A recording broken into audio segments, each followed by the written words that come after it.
Aujourd'hui, Romain Phillips, bonjour, et Charlotte Boitteau de la rédaction d'Info Migrants. Vous êtes là parce que la rédaction a réalisé cette semaine une série de reportages sur les 10 ans du pic migratoire qui a secoué l'Europe. C'était en 2015, on s'en souvient. Et pour cela, vous nous ramenez un cliché. On va le voir peut-être à l'écran, une photo de la gare de Keleti à Budapest. C'était en septembre 2015. Racontez-moi pourquoi cette photo est si importante et pourquoi vous l'avez choisie aujourd'hui, Romain.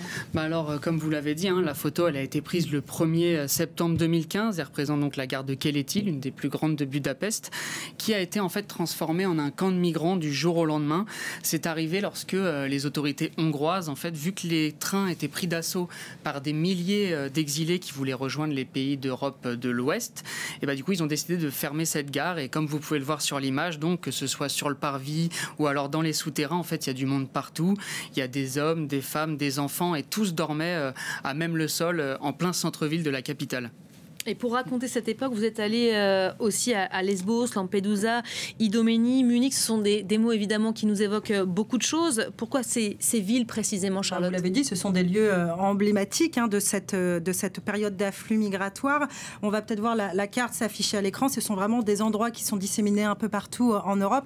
Lesbos, voilà, on va le voir. Lesbos, comme vous le savez, qui est la porte d'entrée des migrants, tout à l'est de l'Europe. Et je rappelle qu'en 2015, 800 000 personnes étaient arrivés en Grèce, principalement des Syriens qui fuyaient la guerre, et que sur ces 800 000 personnes, 400 000 personnes ont débarqué sur l'île de Lesbos en face de la Turquie. On a une équipe aussi qui est partie à Lampedusa. Lampedusa, on connaît bien, c'est aussi une autre porte d'entrée, la deuxième porte d'entrée très connue en Europe. C'est une porte d'entrée qui se trouve donc tout au sud de l'Europe, là, cette route italienne. Et c'est une route italienne qui est principalement empruntée par des migrants, cette fois-ci plus d'Afrique du Nord et d'Afrique subsaharienne.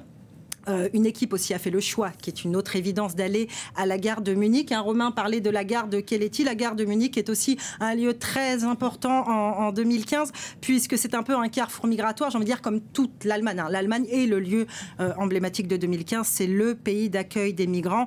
On a fait aussi le choix d'aller à Idomeni, c'est le dernier lieu. Idomeni, c'est un peu différent par rapport aux autres lieux dont nous parlons, parce que c'est un tout petit village, c'est un village grec qui se situe à la frontière entre la Macédoine du Nord et la Grèce, du coup. Et c'est dans, je ne sais pas si vous vous rappelez, mais en 2015, les médias du monde entier se sont pressés dans ce tout petit village, puisque 13 000 personnes s'y étaient retrouvées entassées, bloquées dans des conditions absolument épouvantables, bloquées parce que la Macédoine du Nord avait décidé de fermer sa frontière. On s'en souvient effectivement, on était en direct à chaque fois avec ces tentatives de traverser ces barrages.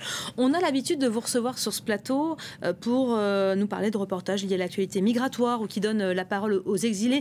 Là, c'est tout autre chose. Vous avez documenté un phénomène qui s'est passé il y a 10 ans. Oui, un phénomène qui a profondément changé l'Europe. En fait, c'est vrai, on a un peu travaillé différemment sur cette série.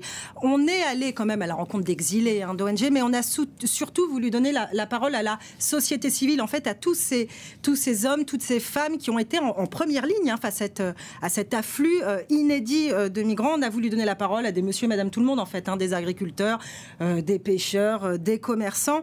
On a voulu savoir concrètement comment ils avaient vécu, eux, dans leur quotidien, cet afflux de migrants. Enfin, je me rappelle de l'équipe qui est partie en Grèce, qui m'a quand même raconté que des témoignages très forts de personnes, par exemple, qui étaient assis dans leur salon et qui disaient qu'ils voyaient passer par leurs fenêtres des cortèges d'enfants trempés qui venaient de débarquer sur l'île de Lesbos. On a scotché derrière vous, pardon, mais voilà, qui est évocateur. Voilà, ces hommes, ces familles, ces femmes, ces enfants, ça c'était pris à la mer Égée, c'est un naufrage assez dramatique.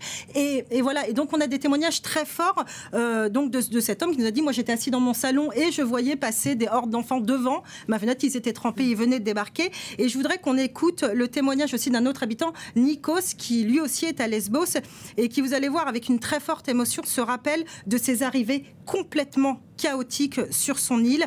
Je vous propose de l'écouter maintenant.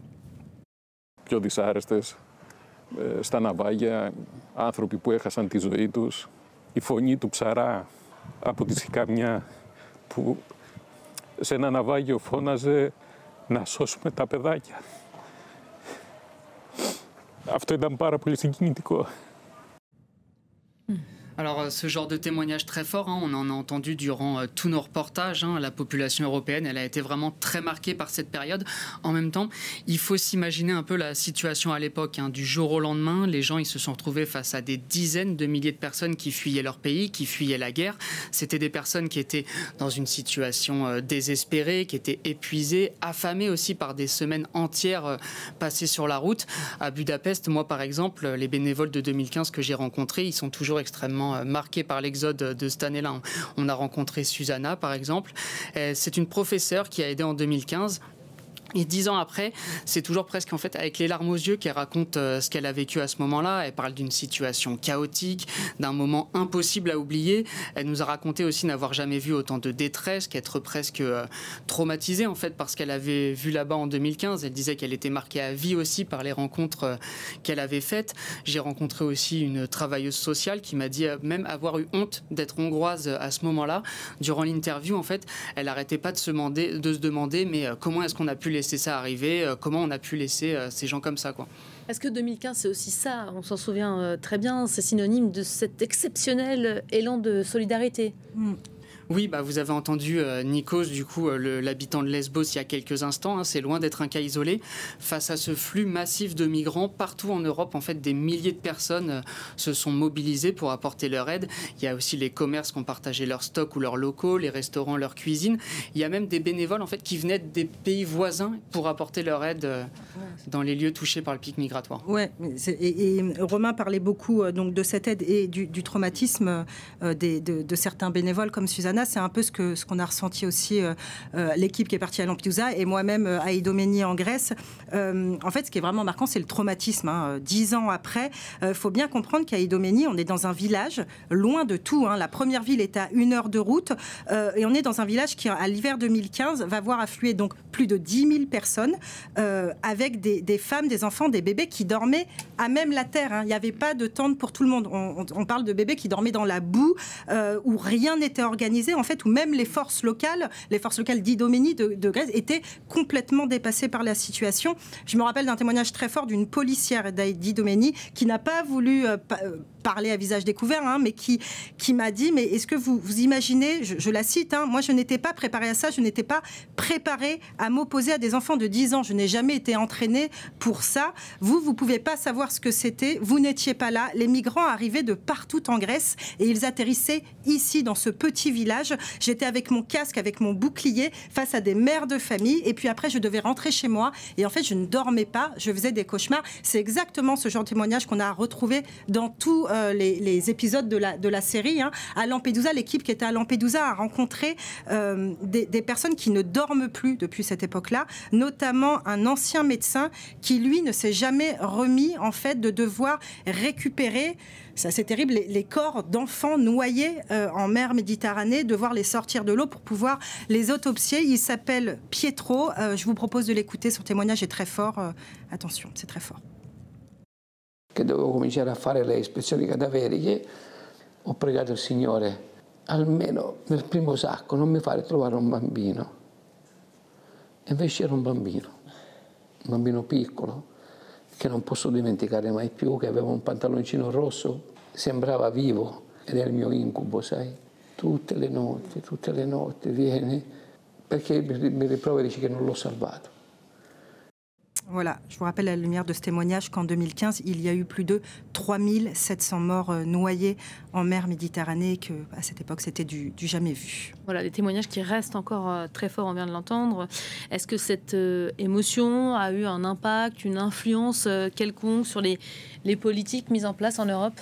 Oui, tout à fait. Moi, en Hongrie, j'ai pu constater que la politique migratoire, elle a été extrêmement durcie ces 10 dernières années. Le droit d'asile, par exemple, n'existe presque plus. Aujourd'hui, c'est devenu impossible de déposer une demande d'asile sur le territoire hongrois. Il faut obligatoirement se rendre soit à Belgrade, soit à Kiev. Et ça a eu un véritable impact sur les conditions d'accueil, puisqu'en 2024, c'est 29 demandes d'asile qui ont été enregistrées dans le pays. Et sur ces 29 dossiers, un tiers ont été rejetés. La Hongrie, elle a d'ailleurs été condamnée par la justice européenne à une amende de 200 millions d'euros pour cette loi. Et il faut savoir aussi que c'est justement ce pic migratoire de 2015, en fait, qui a été un tremplin pour la mise en place de cette cet arsenal législatif, puisque depuis 10 ans, en fait, en parlant de 2015, il y a de nombreux gouvernements, comme celui de Viktor Orban, le Premier ministre hongrois, qui évoquent une crise en fait, à laquelle il faut mettre fin. Je vous entends tous les deux, vous avez une rhétorique quand même bien choisie. Vous parlez de pic, d'afflux migratoire depuis le début de cette chronique. Jamais de crise migratoire, c'est voulu? Oui, c'est vrai. On a fait le choix de ne pas parler de crise. C'est un choix sémantique qu'on a fait à la lumière des conclusions des chercheurs qui sont spécialistes sur ce sujet. Il y a, il faut le savoir, dans le domaine de la recherche, un vrai consensus autour du rejet du terme crise migratoire. Les chercheurs préfèrent parler soit de crise de fonctionnement de l'Union européenne ou carrément de crise humanitaire quand on évoque le sort des réfugiés en Europe. Et notamment, on a contacté Mathieu Tardis, qui est un chercheur reconnu, qui travaille sur les migrations internationales et qui nous a bien réexpliqué en fait un argument un peu massu. Il a dit en 2022, au début de la guerre en Ukraine et au fur et à mesure, il y a eu au total 4 millions d'Ukrainiens qui ont fui leur pays pour aller dans les pays voisins. On n'a jamais parlé de crise migratoire, alors que 4 millions d'Ukrainiens, c'est 4 fois plus que le million de personnes qui est entré sur tout le continent européen en 2015. C'est pour ça qu'on a fait le choix de parler de pic migratoire et d'afflux migratoire. Ouais, le choix des mots, toujours qui compte. Vous parliez de la Hongrie à l'instant, Romain. C'est pareil dans tous les autres pays où vous avez été, la politique migratoire, elle s'est durcie? Bah oui, de manière générale, on a constaté que ces 10 dernières années, dans tous les pays où on est allé, l'Europe, elle s'est fortifiée, même barricadée. Maintenant, il y a des barrières de barbelés à quasiment toutes les frontières extérieures de l'Union européenne. Les frontières, elles ont même en fait été militarisées. Et aux murs de barbelés, en fait, se sont ajoutés aussi des murs législatifs. J'ai évoqué un peu plus tôt la Hongrie, mais c'est aussi pareil en Grèce ou en Italie. En Grèce, les exilés, ils sont enfermés dans des centres le temps que leur demande d'asile soit traitée. Et régulièrement, le gouvernement serre à nouveau la vis. Par exemple, ils ont les autorités grecques ont suspendu les demandes d'asile des personnes qui venaient d'arriver en bateau depuis l'Afrique du Nord.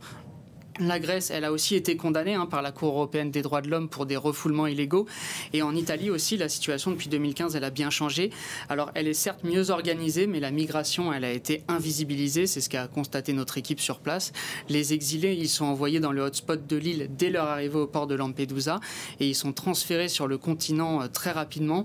Donc, pour résumer, aujourd'hui, la logique européenne, 10 ans après ce pic migratoire, c'est vraiment de repousser et de cacher l'immigration. Voilà. Et comme le dit Romain, en fait, la logique, c'est que chaque État, pour l'instant, alors où on parle, agit un peu en ordre dispersé. Chaque État décide de sa politique migratoire et l'Union européenne, évidemment, essaye depuis des années de reprendre un peu le contrôle sur cette thématique. En fait, elle essaye d'harmoniser cette politique migratoire. C'est désormais chose faite, si on peut dire, avec le fameux pacte asile et migration qui a été adopté en 2024 et qui va être mis en application l'année prochaine. C'est un pacte qui, selon ses défenseurs, devrait à la fois offrir un socle de solidarité pour venir en aide à tous les migrants qui entrent et à la fois un pacte qui promet de protéger, de renforcer les frontières extérieures pour empêcher de nouveaux flux migratoires vers le vieux continent. Bon, on verra. Est-ce que ce pacte asile sera suivi d'effet?